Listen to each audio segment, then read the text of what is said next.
যে নির্বাচন কমিশন এমন কোনো সিদ্ধান্ত নিবে না যাতে করে ফ্যাসিবাদ নামে বেনামে কোনোভাবেই ফিরে আসে। ডক্টর মোহাম্মদ ইউনূসের দায়িত্ব এই জাতীয় পার্টি এবং 14 দলের সাংগঠনিক কার্যক্রম নিষিদ্ধ করা। প্রধান নির্বাচন কমিশনারকে আমরা আরও বলেছি, মনে করেন যে আওয়ামী লীগ এবং তার অ্যাসোসিয়েটস নির্বাচনে অংশ নিতে পারল না, তাহলে আওয়ামী লীগের দোসরকে জাতীয় পার্টি 14 দল।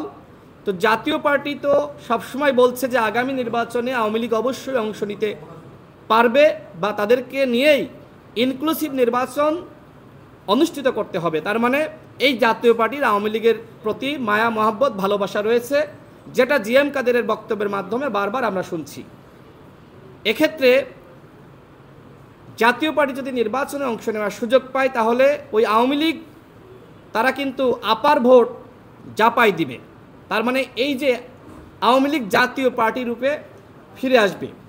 আমরা আমাদের এই চিন্তাগুলো প্রধান নির্বাচন কমিশনারকে জানিয়েছি, তিনি আমাদেরকে আশ্বস্ত করেছেন যে নির্বাচন কমিশন এমন কোনো সিদ্ধান্ত নিবে না যাতে করে ফ্যাসিবাদ নামে বেনামে কোনোভাবেই ফিরে আসে। গণ অধিকার পরিষদের 24 সালের যে আর্থিক বিবরণী, সেখানে আমাদের প্রারম্ভিক জের ছিল 5,000 টাকা।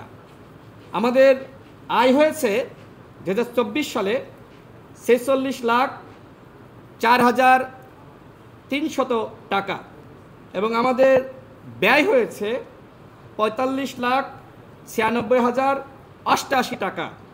বর্তমানে আমাদের ওই বছরের উদ্বৃত্ত 13,212 টাকা। একটা সিএ ফার্মের মাধ্যমে আমরা এটা প্রস্তুত করে মাননীয় প্রধান নির্বাচন কমিশনারের হাতে তুলে দিয়েছি। আমরা